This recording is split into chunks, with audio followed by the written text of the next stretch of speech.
Good evening and welcome to another episode of Deeper into the Word as we continue our series on the house Jesus built.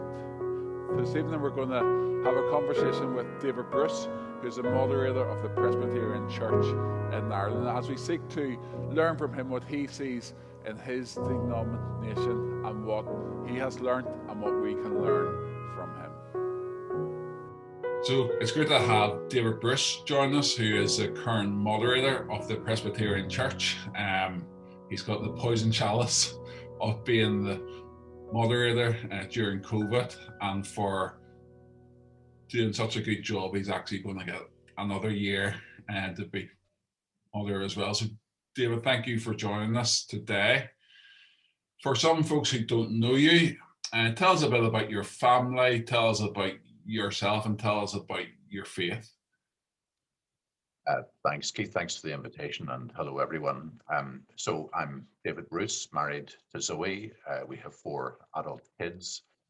Zoe is a retired school teacher. I came to faith when I was 18, 1975, actually in Church House, the Presbyterian headquarters building, strangely enough, where I now work. There was a gospel concert that Christmas, and having really not responded to the gospel in any way up until then, I came to faith very suddenly, very dramatically, very emotionally, one evening just before Christmas in 1975. Following that life-changing experience, which it was and remains, I went to university. I was at Queen's, did a degree in business and accounting, thought I was going to become an accountant. But realized, I think, halfway through that God was calling me into some kind of ministry. So I began to explore with the Presbyterian Church what that would look like, and agreed that I would do theology at Aberdeen, having completed my degree. So off I went to Scotland for 3 years. This was the end of the 70s, beginning of the 1980s. Keith, very interesting time. Worked with UCCF, with students after graduating from Theological College at the University of Aberdeen. Then was ordained as a Presbyterian minister, and Zoe and I got married and we moved to Dublin. So for the first 5 years of ministry, we were in the city of Dublin. And then I was invited to become the Director of Scripture Union in Northern Ireland in 1992, and worked locally with SU for 10 years, loved it. It was a very good fit. And then for a further 5 years with SU, working internationally following the collapse of communism and trying to get SU started in the former Soviet states. Came back and then joined PCI again and worked as their director of mission, helping the denomination to look outwards rather than inwards. And really, that's what I'm still doing. That's my role as moderator is time out from my day job, which continues to be helping our denomination look outwards and build gospel connections into the community. That's great. And you've had quite a wide range of experience there, David, from UCCF to SU to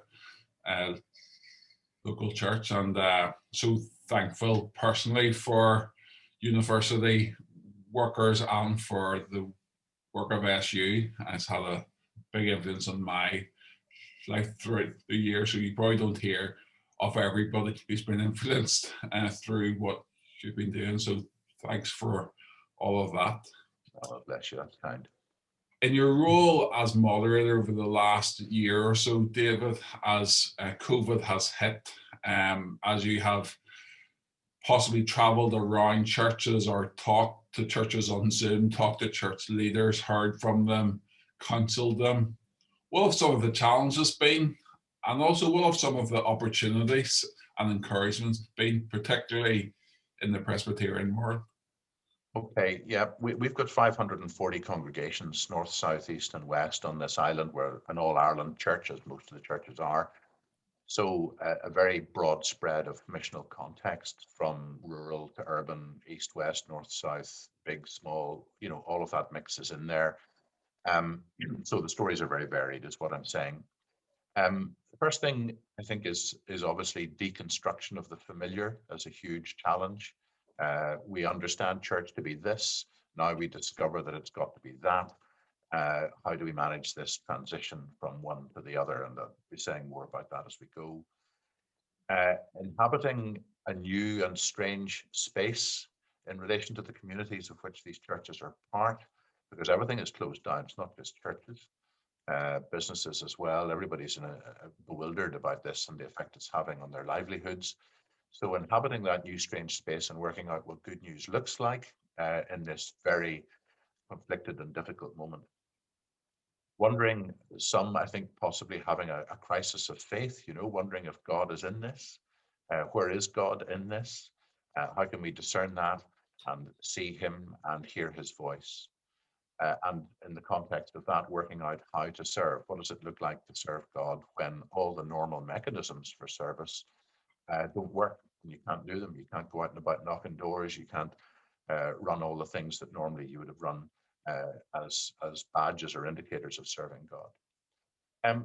Not unlike Daniel and his friends in Babylon, which is obviously one of the major biblical metaphors, which has, I think, helped all the churches to examine this and to wonder about how we can inhabit this new space.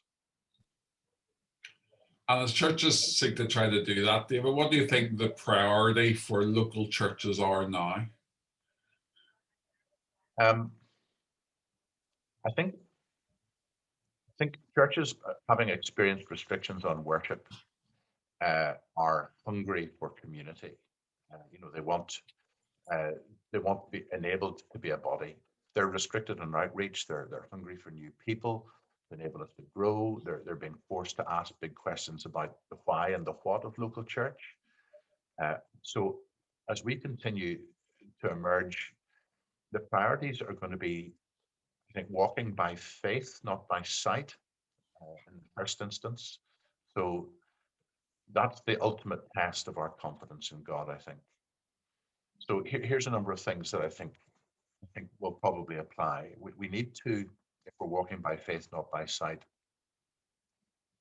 to reestablish the really good habit of being together and find ways to do it safely. That's going to be a challenge and a priority for the next year, 18 months, as COVID, with the vaccines gaining traction, hopefully begins to loosen its grip.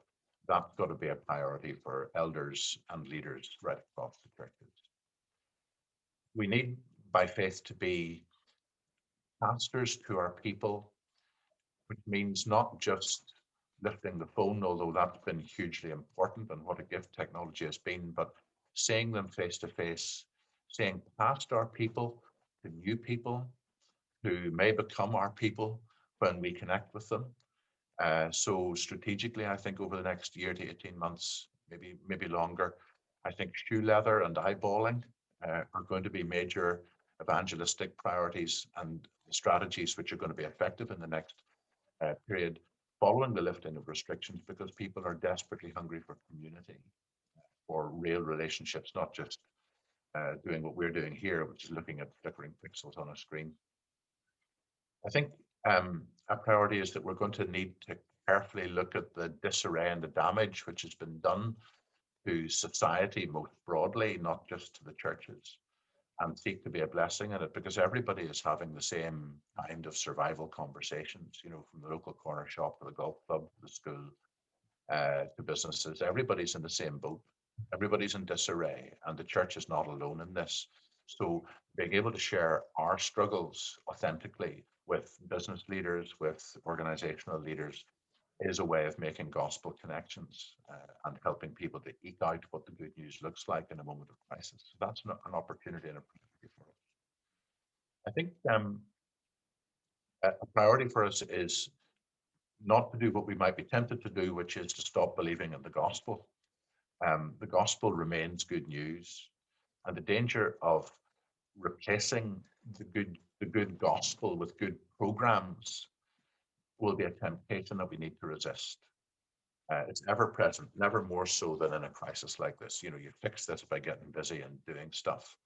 Well, yeah, maybe, but the doing stuff needs to be handled with great wisdom. We need to be careful not to become peddlers of a poor substitute for the gospel just by making ourselves busy.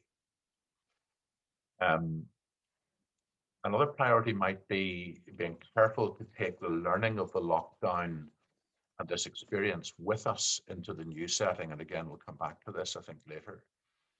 digital media, new lines of communication, enhanced skills in preaching. I don't think any preacher is the same preacher they were a year ago, now that we've had to function using this technology. And that's not a bad thing. We've probably honed a set of skills that we didn't have before, and that's good, and that will be imported into our communication going forward. So different models of learning and fellowship and Bible engagement in small groups using this technology or hybrids of it. The changed use of our buildings, being more flexible in the way that they work. All of this and more needs to be, as it were, rolled up and packed up and taken with us to the new place that we're going to. It's a priority, I think. And then the last and most obvious priority, which really should be first, is that we need to be a people who pray first and act second. And I sense that has been happening around the churches when I'm listening to the leaders talk about their experience. They're saying that aspects of the spiritual and devotional life of their churches that they lead have been enriched by this. Curiously, the talk of online prayer meetings having 2 or 3 times the numbers that would have come to face-to-face prayer meetings back in the day. I think in my own church where I worship and where I'm an elder, we have 50, maybe more people at prayer each week, which is super compared to what it was, before. So I think those are things that are good and can be built upon, and also the proliferation of small groups meeting online. So, lots of good things, and these are some of the priorities that I think we need to address. Thank you, Dave. That's so helpful, and even as you're talking there, it's such clarity, and I'm nearly convinced to become a Presbyterian after all of that. I'll send you the forms, you can sign up. It sounds like a wonderful challenge, a huge hill to climb, but if we can climb it together as churches together, what wonderful opportunities there are out there for the gospel to go forth. But following on from that, David, I sense there's a bit of a temptation if we get through COVID. Let's just go back to the way things were, and I think there's even a sense of looking back with rose-tinted glasses as to even how good things were before lockdown. Do you think churches should go back to everything that they used to do, or do you think there's something else for them? What a great question. Okay. Well, obviously, it's going to be similar because we're still church, but it certainly isn't going to be the same. And I don't think we need to be afraid about that. It's going to be hard to welcome that and to adjust to it, but I don't think we should be afraid of it. We must, I think, have the courage to say, well, this cherished, even this iconic or definitional piece of work which defines us in the past, can stop. And we need to have the vision to say, if that is the case, thank you, God, for that.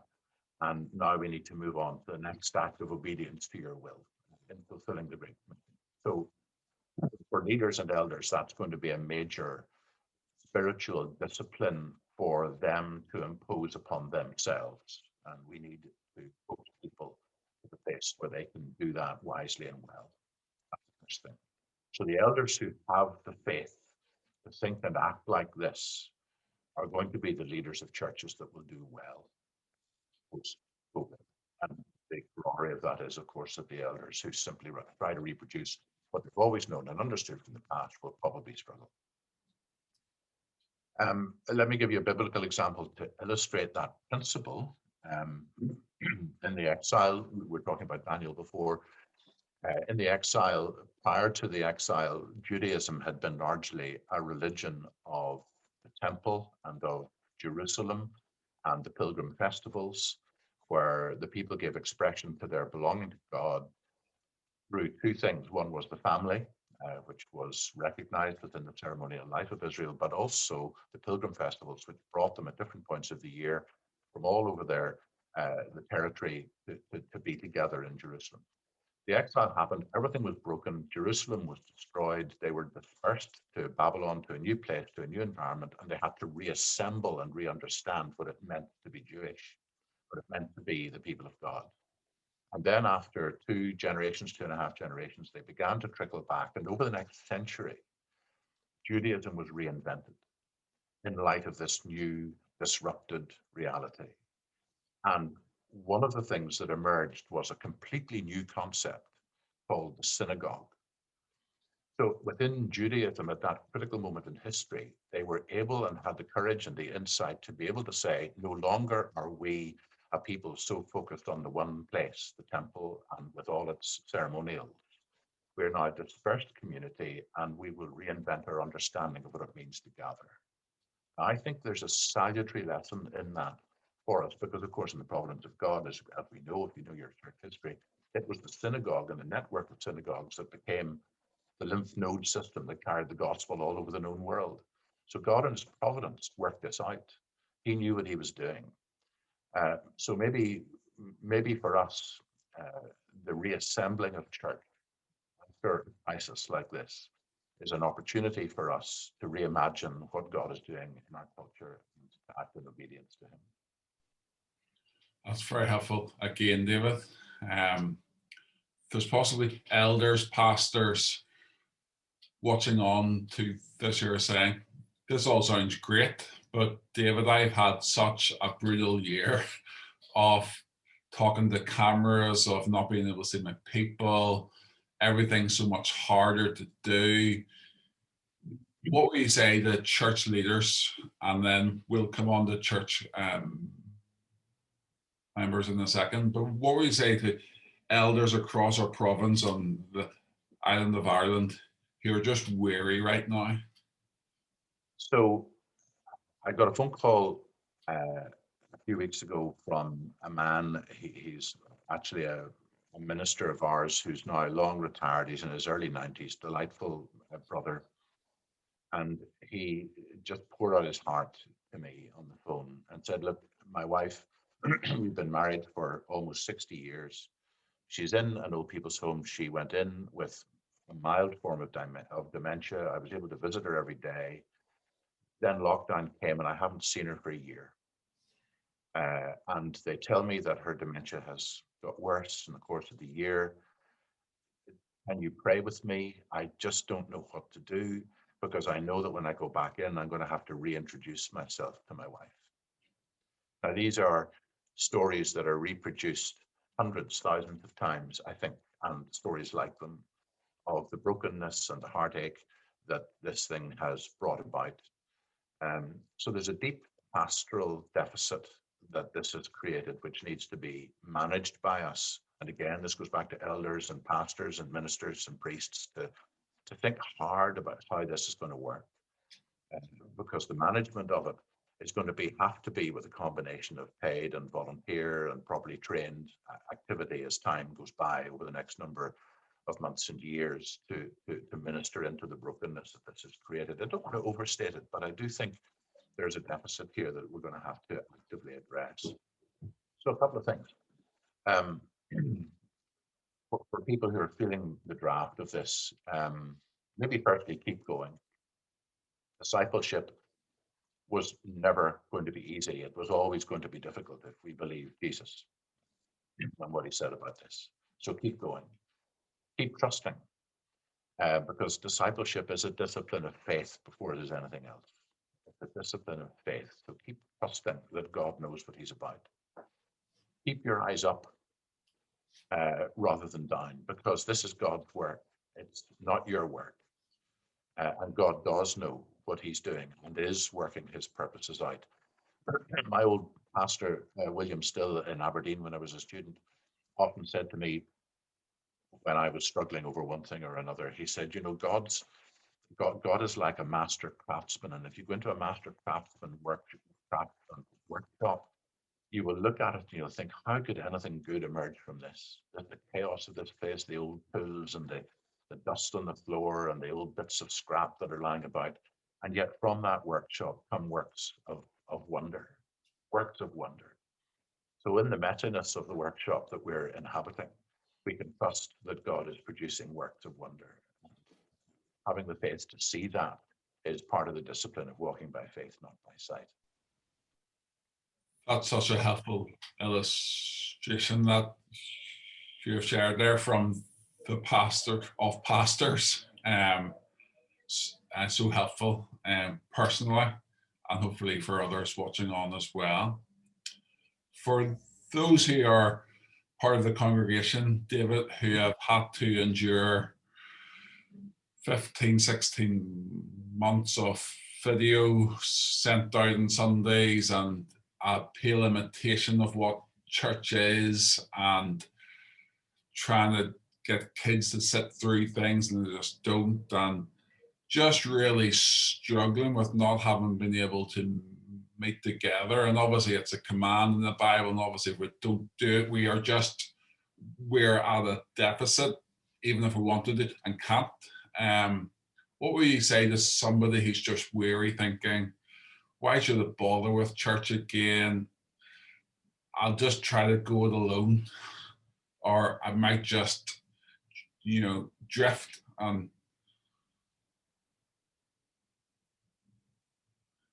Any thoughts Yeah. from them? I think again the answer to this is pastoral. It's getting alongside, and the re-establishment of the good habit of meeting together, which obviously, as you know, the writer to the Hebrews commends to us, but is something that needs to be established as a habit. And I don't think you can, or maybe I don't think the church ought to present this so much as an imperative, this you must do, as rather this is something that's a privilege, this is something we get to do because we are in Christ. So he calls us as his resurrected people to gather. And this is something we long to do, we joy to do. And the reasons that we joy to do it are because it ministers to our need for community, or it strengthens us as we think about the implications of the gospel as it's worked out. You can't fly solo in this game. You never could. And so presenting it not so much as a gospel imperative, although it is that, but as a gospel privilege might help people. And that then becomes part of the wise pastoral conversation that that our leaders will have with people over time. I think pragmatically, and I don't think it's wrong to think pragmatically at this moment either, there is, and often what young families are missing is the programs. So the programs that help them as parents disciple their children are missing. Those kids, that kids ministry, youth ministry, things that are so important to undergird what parents will do in seeking to disciple their own kids. So it may well be a priority for the churches to look at ways of re-establishing those connections, even now, even with the restrictions in place, to ensure that they're not lost. That those pathways, the link between church parents and children are well maintained. Because if they're well maintained and the trust is there, then it'll be easier when we come back together again to re-establish those connections.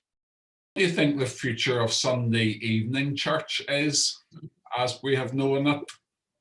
Sort of lots of Presbyterian churches, lots of Baptist churches had their traditional two services, a bit of a copycat of the morning, only a different passage. Have you thought about that? Have church leaders asked you about that? Yeah, a lot of people have.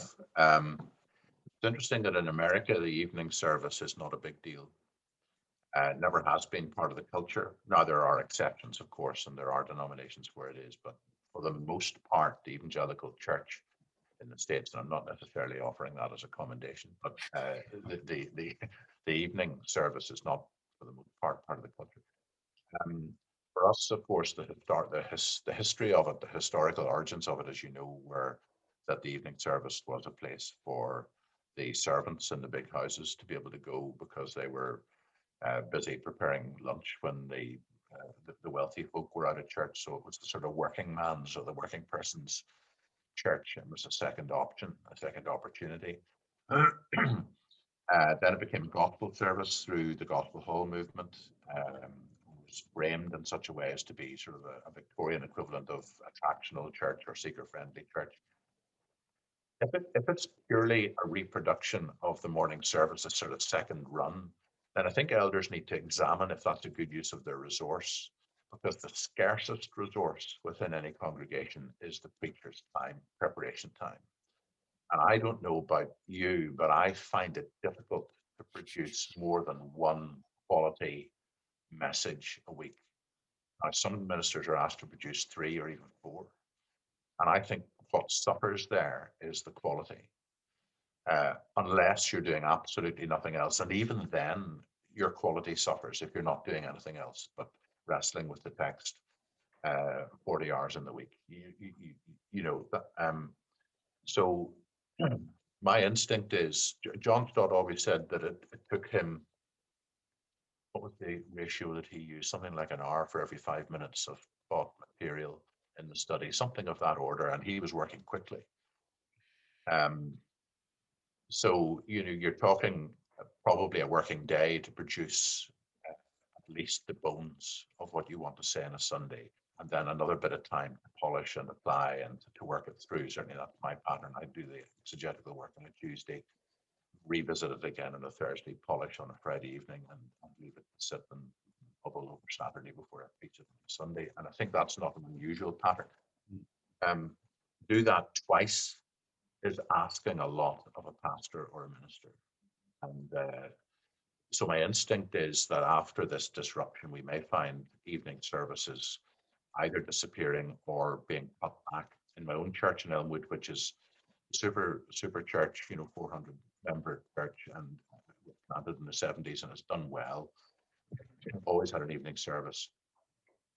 The current pattern that we're doing is to replace the Sunday evening with a prayer fellowship time, and that's been good and well attended online. And now that we're beginning to ease back to face-to-face worship, what's beginning to emerge is a monthly evening. And the discussion hasn't yet happened with the elders, but I wouldn't be surprised if they say, let's run with this for a bit, see how it works. We'll continue to meet for prayer, or possibly use that for other fellowship opportunities, that slot, and reduce the number of new material that the minister has to produce a little bit. Interesting. Yeah, I think it's a question that we're pondering here at Hamilton Road Baptist. Yeah, and sure. Final question, and thanks for all of your time so far and all of your insight. As you do look ahead to the future of the church in Ireland, even in the next year or 3 years, 5 years, what excites you and what sort of helps you get out of bed as a moderator of a Presbyterian church going forward? The church is not mine. It's the Lord's church, and the work is not mine. It's the Lord's work. So that is where I need to place my confidence for the future. I'm a church conservative, but I'm not a church conservationist. So if God is, and I say this in all honesty, if God is saying to us, enough already, enough of the way you've been doing this, then I need to be okay with that. And I hope I have the ears to hear him say it, the eyes to see it, and then the guts to act upon it.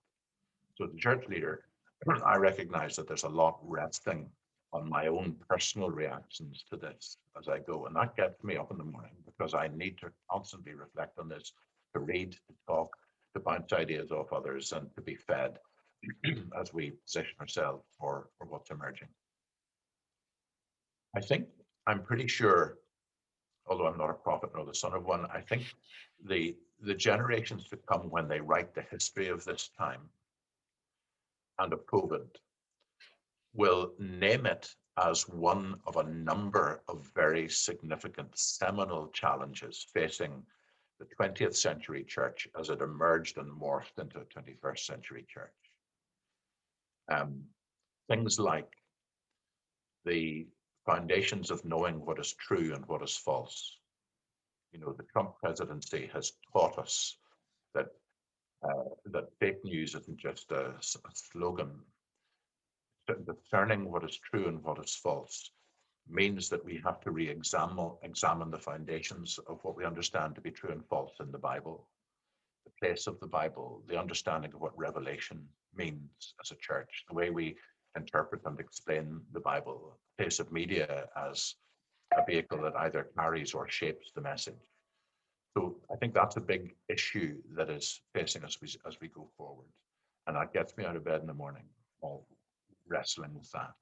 The nature of personhood is another one, which the historians are going to work at, I think, as they reflect back in this moment.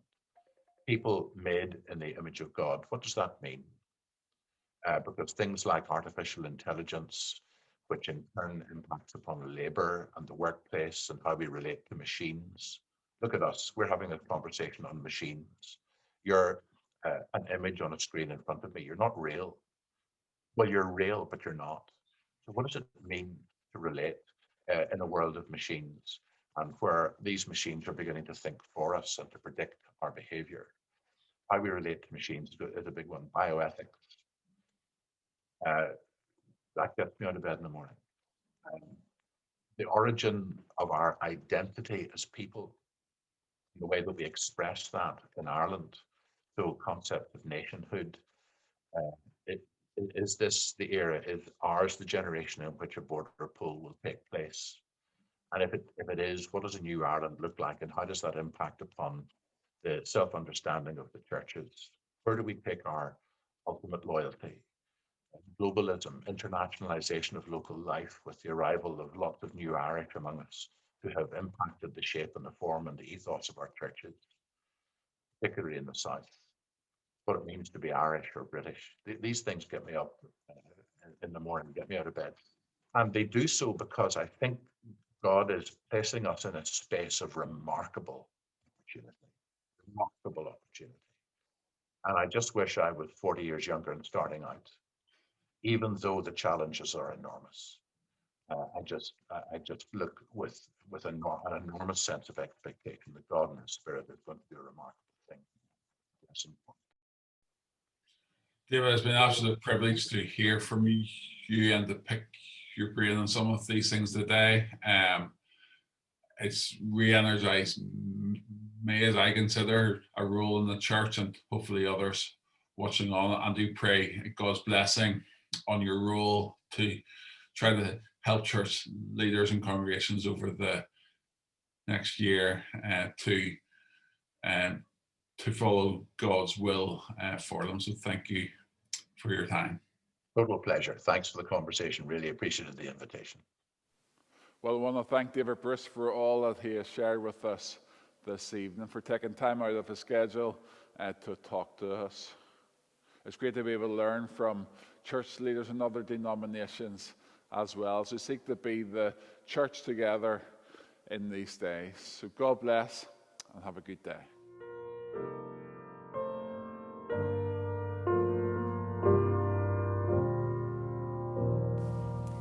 Thank you for listening to Deeper into the Word. We hope and pray it has been a blessing to you. To access more teaching from Hamilton Road Baptist, please visit our Facebook page and YouTube at Hamilton Road Baptist.